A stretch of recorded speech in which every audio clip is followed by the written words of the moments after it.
Ngaji 120 tahun melebihi umurnya sendiri. Assalamualaikum warahmatullahi wabarakatuh.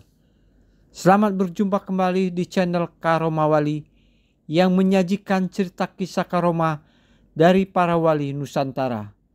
Sebelum lanjut, jangan lupa untuk like, share, dan subscribe channel ini, serta komen membangun untuk kemajuan bersama.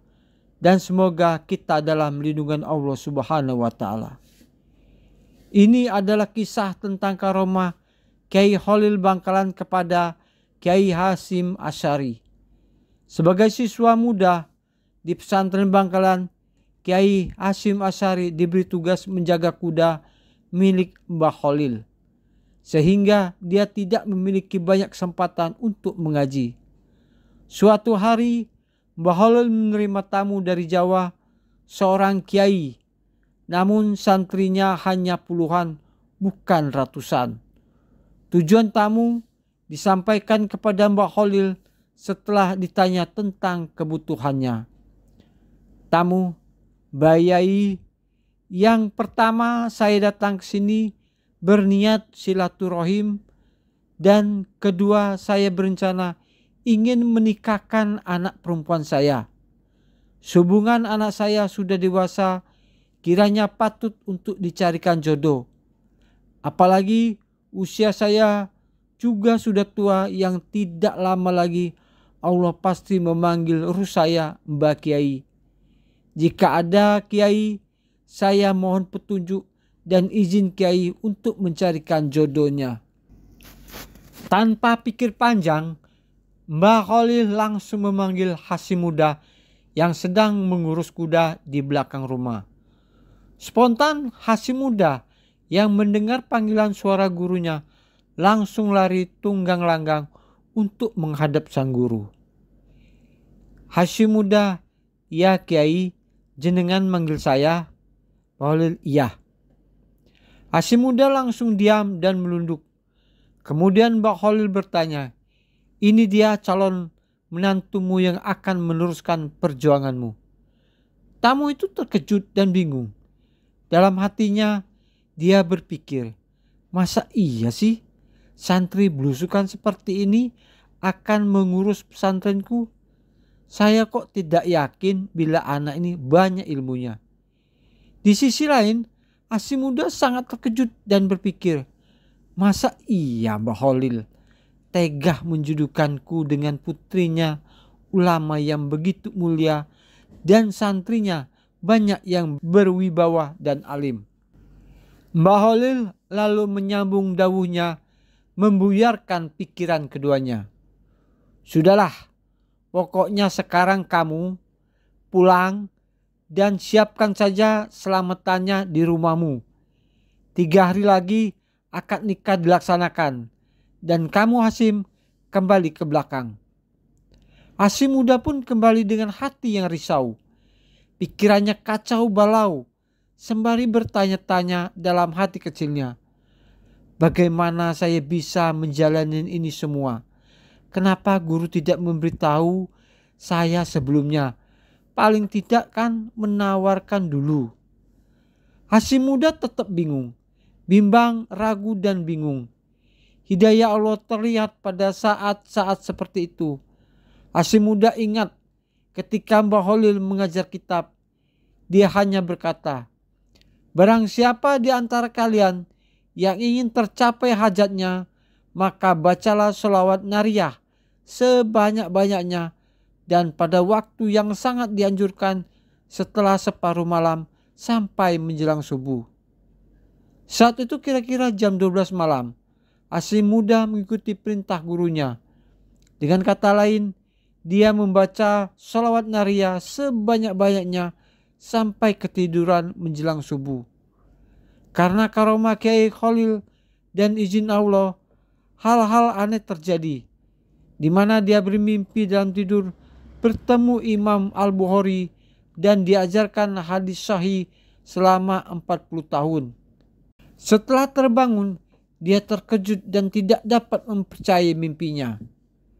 Di malam kedua, dia bermimpi bertemu dengan Imam Syafi'i lagi. Selama 40 tahun dia belajar kitab-kitab fikih dari berbagai mazhab termasuk Imam Asy-Syafi'i sendiri, Hanafi, Maliki, dan Hambali. Pada malam ketiga, dia bermimpi bertemu dengan Imam Al-Ghazali dan Junaid Al-Baghdadi yang mengajarkan kitab tasawuf selama 40 tahun. Setelah bangun, dia terkejut dan berpikir tentang semua mimpi itu. Keesokan harinya, dia ingin bertanya kepada gurunya tentang hal itu. Tetapi dia diminta untuk bersiap-siap untuk melangsungkan akad nikah di rumah calon mertua. Kedua orang itu berangkat. Sampai di tempat tujuan, mereka melakukan pernikahan secara langsung. Setelah itu, Mbah Holil akan pulang ke Bangkalan segera. Sepatah kata pun tak ada ucapan keluar dari Mbah Holil, mulai berangkat dari Bangkalan hingga sampai di tempat akad pernikahan. Baru setelah Mbah Holil hendak pulang, beliau daru kepada Hasim Muda dan kepada mertuanya yang disaksikan banyak santri dan para tamu undangan. Hasim, jangan nyeleweng ya. Ibadah ikut yang dicontohkan Nabi melalui para ulamanya. Dan ikutilah ulamanya. Allah agar selamat. Allah pasti bersamamu. Pada mertua Hasim, jangan ragu dengan Hasim. Dia sudah ngaji 120 tahun lamanya. Baik Mbah Hasim, mertua dan para tamu tidak begitu mengerti serta kebingungan menafsir dawuh Mbah Holil itu. Karena mereka pikir ini gak masuk akal. Kapan ngajinya sampai 120 tahun? Sementara usia Hasim Muda sendiri belum sampai 50 tahun. Mbah Holil kemudian kembali ke Bangkalan. Esoknya Mbah Hasim diuji mertuanya untuk membuktikan betapa alimnya menantunya itu. Beliau juga merasa gugup saat berada di masjid. Sementara 2 kitab tafsir dan hadis sudah disediakan di tempat yang biasa mertuanya duduk.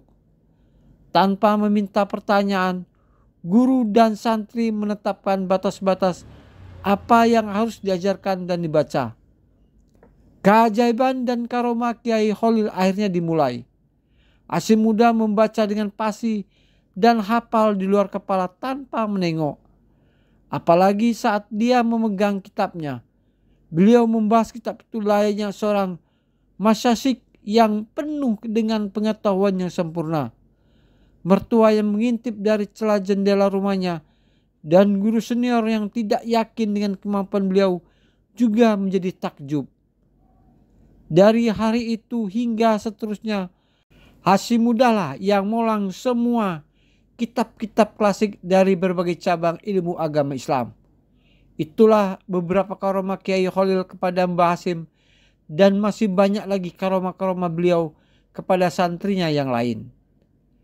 Mbah Hasim Asy'ari memiliki kecerdasan yang sangat luar biasa. Bahkan kecerdasannya di atas manusia biasa pada umumnya. Sehingga Mbah Hasim Asy'ari mendapatkan satu gelar yang sangat istimewa pada era tersebut, yaitu dengan gelar Hadratus Syekh. Gelar Hadratus Syekh hanya bisa didapatkan dengan syarat yang sangat berat. Adapun beberapa syaratnya, yaitu diantaranya harus hafal Al-Quran dan Al-Hadis. Bukan hanya itu saja, gelar itu juga mewajibkan untuk hafal Kutubus Sittah dan menguasai ilmu Rijalul Hadis. Di Indonesia pada waktu itu hanya ada 2 orang yang mendapatkan gelar Hadratus Syekh. Kedua orang hebat itu adalah Mbah Hasim Asy'ari dan Syekhah Fatimah. Semua kagum terhadap kealiman yang dimiliki Mbah Hasim Asy'ari, baik itu orang-orang yang belajar di Mekah maupun orang-orang yang ada di Nusantara. Semua orang tahu bagaimana alimnya Mbah Hasim Asy'ari seperti apa. Saat di Mekah, Al-Mukarramah, Mbah Hasim Asy'ari belajar pada ulama-ulama besar dunia. Begitupun saat Mbah Hasim berada di Nusantara, ia belajar pada ulama-ulama ternama yang ada di Indonesia. Karomah Mbah Hashim selanjutnya yaitu suatu keanehan yang dimiliki Mbah Hashim, yaitu saat mondok di tempat Mbah Khalil Bangkalan. Saat mondok di pesantren Mbah Khalil Bangkalan Madura, justru Mbah Hashim Asy'ari hampir tidak pernah mengaji. Namun anehnya saat Mbah Hashim dites atau disuruh ngaji pasti sangat pintar dan sangat mudah dalam menangkap pelajaran apapun. Mbah Hashim Asy'ari tidak mengaji bukan lantaran malas, tapi Mbah Hashim Asy'ari tidak mengaji karena selalu diminta tolong oleh gurunya Mbah Khalil Bangkalan untuk membantu ibu nyai atau istri Mbah Khalil Bangkalan. Saat Mbah Hashim Asy'ari hendak mengaji, Mbah Khalil Bangkalan terkadang memanggilnya dan memberinya tugas. Bu nyai mau masak, tapi nggak punya kayu, carikan Sim. Sim, Bu nyai mau masak, nggak ada air, ambilkan Sim. Kiai Hashim Asy'ari menurut saja perintah Mbah Khalil Bangkalan tanpa membantah. Langsung berangkat. Setelah pulang mau ngaji kepada Mbah Khalil. Mbah Khalil Bangkalan menjawab, wallahu a'lam bishawab, selalu begitu. Jadinya Kiai Hashim Asy'ari tidak punya waktu untuk mengaji. Tapi kalau diminta untuk mengaji, ya pintar. Mbah Hashim Asy'ari memiliki akhlak dan adab yang luar biasa dengan Nabi Muhammad SAW.